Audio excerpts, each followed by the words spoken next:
Hello friends. स्वागत है आपका हमारे यूट्यूब चैनल आर के हिंदी कहानियों में। आज की कहानी है पुनर्जन्म। आपको मालूम है माँ, दीदी का प्रमोशन के बाद भी जन कल्याण मंत्रालय से स्थानांतरण क्यों नहीं किया जा रहा? क्योंकि दीदी को व्यक्ति की पहचान है।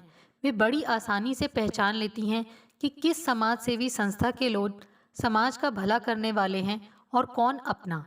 फिर आप लोग इतनी पारखी नज़र वाली दीदी की जिंदगी का फैसला बगैर उन्हें भावी वर से मिलवाए खुद कैसे कर सकती हैं? ऋचा ने तलक स्वर में पूछा।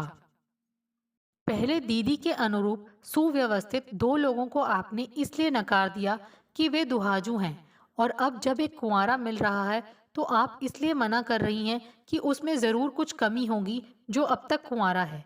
आखिर आप चाहती क्या हैं? शिखा की भलाई और क्या? माँ भी चिढ़े स्वर में बोली। मगर यह कैसी भलाई है माँ कि बस वर का विवरण देखते ही आप और यश भैया ऐलान कर दें कि यह शिखा के उपयुक्त नहीं है। आपने हर तरह से उपयुक्त उस कुंवारे आदमी के बारे में यह पता लगाने की कोशिश नहीं की कि उसकी अब तक शादी न करने की क्या वजह है। शादी के बाद यह कुछ ज्यादा नहीं बोलने लगी है माँ? यश ने व्यंग से पूछा। कम तो खैर मैं कभी नहीं बोलती थी भैया, बस शादी के बाद सही बोलने की हिम्मत आ गई है। ऋचा व्यंग से मुस्कुराई। बोलने की ही हिम्मत आई है, सोचने की नहीं। यश ने कटाक्ष किया। सीधी सी बात है, 35 साल तक कुंवारा रहने वाला आदमी दिल जला होगा, फिर तो वह दीदी के लिए सर्वथा उपयुक्त है। ऋचा ने बात काटी, क्योंकि दीदी भी अपने बैचमेट सूरज के साथ दिल जलाकर मसूरी की सर्द वादियों में अपने प्रणय की आग लगा चुकी हैं। तुम तो शादी के बाद बेशर्म भी हो गई हो ऋचा। कैसे अपने परिवार और करियर के प्रति संप्रीत दीदी पर इतना घिनौना आरोप लगा रही हो? यश की पत्नी शशि ने पूछा। यह आरोप नहीं, हकीकत है भाभी। दीदी की सगाई उनके बैचमेट सूरज से होने वाली थी, लेकिन उससे एक सप्ताह पहले ही पापा को हार्ट अटैक पड़ गया। पापा जब आईसीयू में थे तो मैंने दीदी को फ़ोन पर कहते सुना था, पापा अगर बच भी गए तो सामान्य जीवन नहीं जी पाएंगे। इसीलिए बड़ी और कमाऊ होने के नाते परिवार के भरण पोषण की जिम्मेदारी मेरी है। सो जब तक यश आईएएस प्रतियोगिता में उत्तीर्ण ना हो जाए और ऋचा डॉक्टर ना बन जाए, मैं शादी नहीं कर सकती सूरज। इस सब में कई साल लग जाएंगे, सो बेहतर होगा कि तुम मुझे भूल जाओ। उसके बाद दीदी ने दृढ़ता से शादी करने से मना कर दिया। रिश्तेदारों ने भी उनका साथ दिया, क्योंकि अपाहिज पापा की तीमारदारी का खर्च तो उनके परिवार का कमाऊ सदस्य ही उठा सकता था, और वह सिर्फ दीदी थी। पापा ने अंतिम सांस लेने से पहले दीदी से वचन लिया था कि यश भैया और मेरे व्यवस्थित होने के बाद वे अपनी शादी के लिए मना नहीं करेंगी। आपको पता ही है कि मैंने डब्ल्यूएचओ की स्कॉलरशिप छोड़कर अरुण से शादी क्यों की, ताकि दीदी पापा की अंतिम इच्छा पूरी कर सके। हमारे लिए उसके पापा की अंतिम इच्छा से बढ़कर शिखा की अपनी इच्छा और भलाई जरूरी है। माँ ने तटस्थता से कहा। पापा की अंतिम इच्छा पूरी करना दीदी की इच्छाओं में से एक है। ऋचा बोली। रहा भलाई का सवाल, तो आप लोग केवल उपयुक्त घरवर सुझाइए। उसके अपने अनुरूप या अनुकूल होने का फैसला दीदी को करने दीजिए। और अगर हमने ऐसा नहीं किया ना माँ, तो यह दीदी की परम हितैषिणी स्वयं दीदी के लिए घर वर ढूंढने निकल पड़ेगी। यश व्यंग्य से हंसा। बिल्कुल सही समझा आपने भैया। इससे पहले कि मैं और अरुण अमेरिका जाएं, मैं चाहूंगी कि दीदी का भी अपना घर संसार हो। आज मैं जो हूँ, दीदी की मेहनत और त्याग के कारण।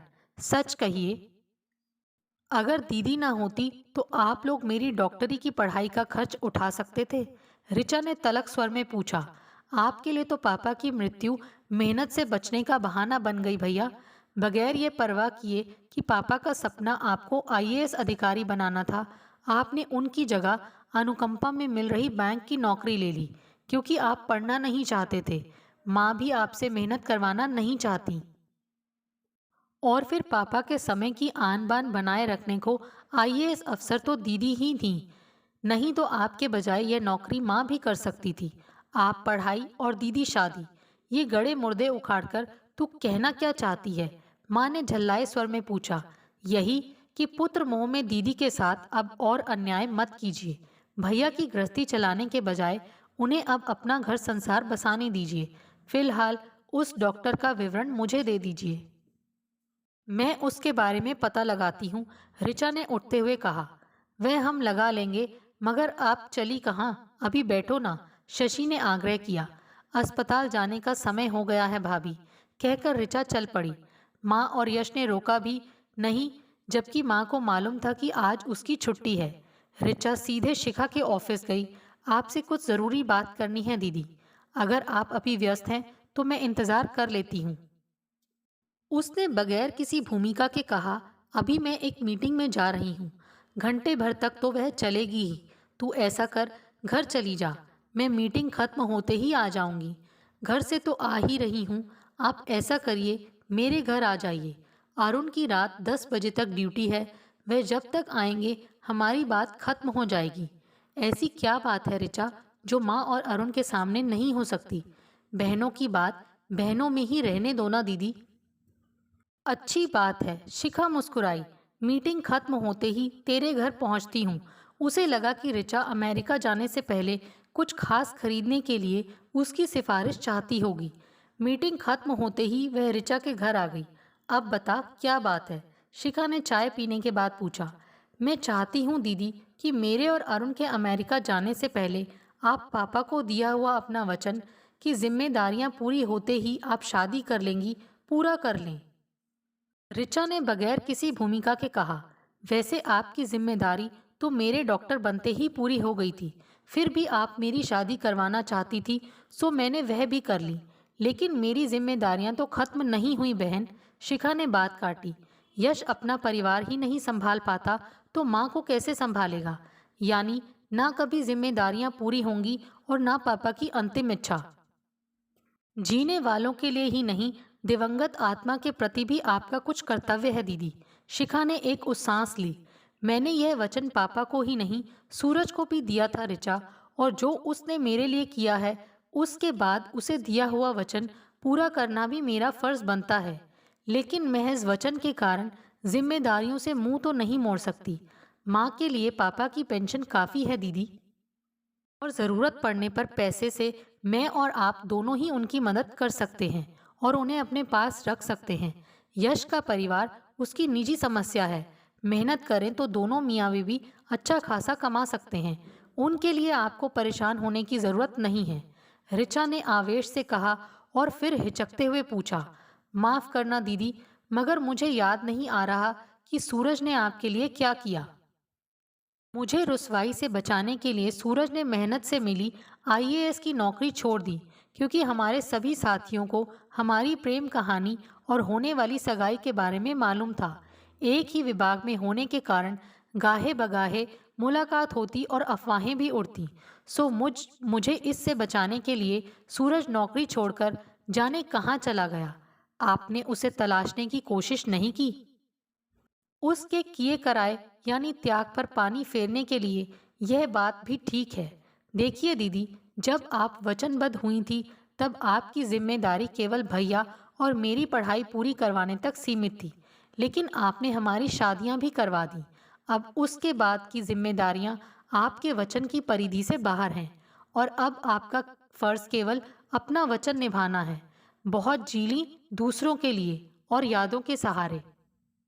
अब अपने लिए जीकर देखिए दीदी, कुछ नए यादगार क्षण संजोने की कोशिश करिए। कहती तो तू ठीक है, फिर आज से इंटरनेट पर अपने मनपसंद जीवन साथी की तलाश शुरू कर दीजिए। माँ तो पुत्र मोह में आपकी शादी करवाएंगी नहीं, यही सब सोचकर तो मैं शादी नहीं करना चाहती। लेकिन तेरा यह कहना भी ठीक है कि पैसे से तो उन लोगों की मदद हमेशा की जा सकती है। मैं आपको इंटरनेट पर उपलब्ध, थोड़ा सब्र कर ऋचा, शिखा ने बात काटी। उससे पहले मुझे स्वयं को किसी नितांत अजनबी के साथ जीने के लिए मानसिक रूप से तैयार करना होगा, और मुझे यह भी मालूम नहीं है कि मेरी उससे क्या अपेक्षाएं होंगी या व्यक्तिगत जीवन में मेरी अपनी मान्यताएं क्या हैं। इन सब के लिए चिंतन की आवश्यकता है, और उसके लिए एकांत की, जो आपको दफ्तर और घर की जिम्मेदारियों के चलते तो मिलने से रहा। आप लंबी छुट्टी लेकर या तो सुदूर पहाड़ियों में या समुद्र तट पर एकांतवास कीजिए। सुझाव तो अच्छा है, सोचूंगी, मगर आज ही रात को, ऋचा ने जिद की। शिखा ने सोचा, जरूर, लेकिन अपनी पिछली जिंदगी के बारे में।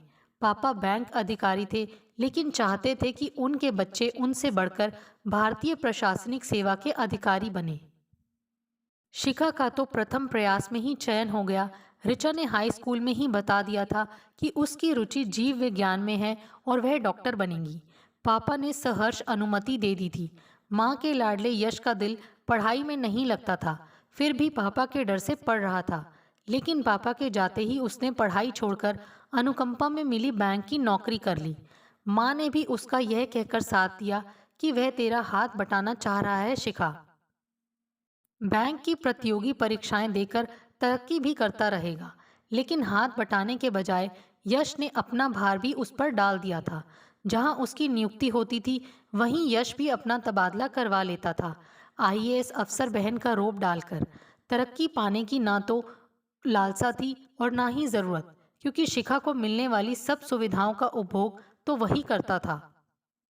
यश और उसके परिवार की जरूरतों के लिए माँ शिखा को उसी स्वर में याद दिलाया करती थी जिसमें वह कभी पापा से घर के बच्चों की जरूरतें पूरी करने को कहती थी। यानी माँ के ख्याल में यश का परिवार शिखा का उत्तरदायित्व था। शिखा को इससे कुछ ऐतराज भी नहीं था। उसकी अपनी इच्छाएं तो सूरज से बिछड़ने के साथ ही खत्म हो गई थी। उसे यश या उसके परिवार से कोई शिकायत भी नहीं थी। बस बीच बीच में पापा के अंतिम शब्द, जब ये दोनों अपने घर परिवार में व्यवस्थित हो जाएंगे तो तू अकेली क्या करेगी बेटी। जिन सपनों की तूने आज आहुति दी है, उन्हें पुनर्जीवित करके फिर जिएगी तो मेरी भटकती आत्मा को शांति मिल जाएगी। जिस तरह तू मेरी जिम्मेदारियां निभाने को कटिबद्ध है, उसी तरह मेरी अंतिम इच्छा पूरी करने को भी रहना। याद आकर कचोट जाते थे। ऐसा ही कुछ सूरज ने भी कहा था। जिस तरह अपने परिवार के प्रति तुम्हारा फर्ज तुम्हें शादी करने से रोक रहा है, उसी तरह अपने माता पिता की इच्छा के विरुद्ध कुछ साल तक तुम्हारी जिम्मेदारियां पूरी होने के इंतजार में शादी न करने के फैसले पर मैं चाहकर भी अडिग नहीं रह पा रहा। कैसे जी पाऊंगा किसी और के साथ, नहीं जानता। लेकिन फिलहाल दफ्तर और घर के दायित्व निभाने में मेरा और तुम्हारा समय कट ही जाया करेगा। लेकिन जब तुम दायित्व मुक्त हो जाओगी तब क्या करोगी शिखा। मैं यह सोच सोचकर विवल हो जाया करूंगा कि तुम अकेली क्या कर रही होगी। फुर्सत से तुम्हारी यादों के सहारे जी रही होंगी और क्या। जीने के लिए यादों के सहारे के अलावा किसी अपने के सहारे की भी जरूरत होती है। मैं तो खैर सहारे के लिए नहीं, माँ बाप की जिद से मजबूर होकर शादी कर रहा हूँ। लेकिन तुम जीवन की सांध्य वेला में अकेली मत रहना। मेरे सुकून के लिए शादी कर लेना। यश के परिवार के रहते अकेली होने का तो सवाल ही नहीं था। लेकिन घर में अपनेपन की ऊष्मा ऋचा के जाते ही खत्म हो गई थी और रह गया था फरमाइशों और शिकायतों का अंतहीन सिलसिला। शिकायत करते हुए यश और माँ को अपनी फरमाइश की तारीख तो याद रहती थी, लेकिन यह पूछना नहीं कि शिखा किस वजह से वह काम नहीं कर सकी। वैसे भी लगातार काम करते करते वह काफ़ी थक चुकी थी और छुट्टियां भी जमा थीं, सो उसने सोचा कि कुछ दिन को कहीं घूम ही आए। उसकी सचिव माधवी मेनन जब तक केरल की तारीफ करती रहती थी। तन मन को शांति और स्फूर्ति से भरना हो तो कभी भी केरल जाने पर ऐसा लगेगा कि आपका पुनर्जन्म हो गया है।